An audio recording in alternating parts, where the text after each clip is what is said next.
இன்றைக்கி நாம் பாவக்காய் ஃப்ரை எப்படி பண்ணுறதுன்னு பார்க்கலாம். அதுக்கு நான் மீடியம் சைஸ் 2 பாவக்காய் எடுத்துகிட்ருக்கிறேன். இதை இப்போ சின்ன சின்ன பீஸாக கட் பண்ணிடலாம். ஒரு அரை இன்ச்சு அளவுக்கு கனமாக இருக்கிற மாதிரி எல்லா பாவக்காயும் கட் பண்ணி எடுத்துடலாம்.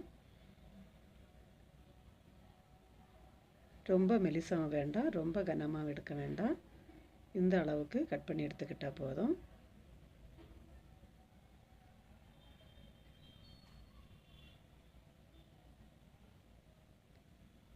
இப்போ நான் 2 பாவக்காயும் கட் பண்ணி எடுத்துக்கிட்டேன். இதை ஒரு பிளேட்டுக்கு சேஞ்ச் பண்ணிடலாம். இப்போ இதில் 1/4 டீஸ்பூன் மஞ்சள் தூள், அப்புறமா 1 டீஸ்பூன் மிளகாய்த்தூள், இது கூட அரை டீஸ்பூன் கரம் மசாலா, அப்புறமா இதுக்கு தேவையான அளவு உப்பு, இவ்வளவும் சேர்த்துட்டு இதில் கொஞ்சமாக தண்ணி தெளித்து விட்டு இதை நல்லா மிக்ஸ் பண்ணி எடுத்துடலாம். தண்ணி அதிகமாக சேர்க்க வேண்டாம், தேவைப்பட்டால் கொஞ்சம் கொஞ்சம் தெளித்து விட்டு இந்த மாதிரி மிக்ஸ் பண்ணிக்கோங்க. நம்ம சேர்த்துட்ருக்கிற மசாலாயெல்லாம் பாவக்காயில் இந்த மாதிரி நல்லா மிக்ஸ் பண்ணுற மாதிரி கலந்து விட்டுக்கோங்க. இப்போ இதை ஒரு 15 நிமிஷம் அப்படியே விட்டுடலாம். இது ஊறட்டும். 15 நிமிஷம் ஆனதுக்கப்புறமா ஸ்டவ் ஆன் பண்ணி ஒரு கடாய் வச்சுக்கோங்க. அதில் கொஞ்சமாக எண்ணெய் சேர்த்ததுக்கப்புறமா எண்ணெய் நல்லா சூடானதும் நம்ம மிக்ஸ் பண்ணி வச்சிட்ருக்கிற பாவக்காயை ஒன்று ஒன்றா இதில் சேர்த்துடலாம்.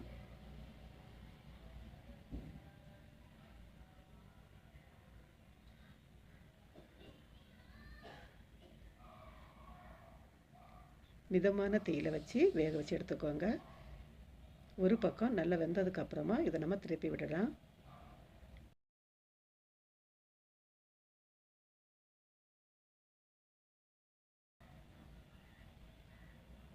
ரெண்டு பக்கமும் நல்லா கோல்டன் ப்ரௌன் ஆகிற வரைக்கும் திருப்பி போட்டு நல்லா இதை வேக வச்சு எடுத்துக்கோங்க.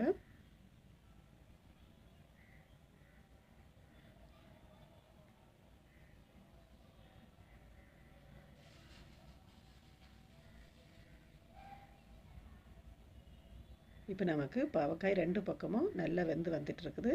இதை நம்ம எடுத்துடலாம். அருமையான பாவக்காய் ஃப்ரை ரெடி ஆயிடுச்சு. இது சாம்பார் சாதம், அப்புறமா தயிர் சாதத்துக்கு கூட சாப்பிட்றதுக்கு ரொம்பவே அருமையாக இருக்கும். நீங்களும் இதே மாதிரி ட்ரை பண்ணி பார்த்து எப்படி இருந்துச்சுன்னு சொல்லுங்கள். மீண்டும் இன்னொரு வீடியோவில் சந்திக்கிறேன். நன்றி, வணக்கம்.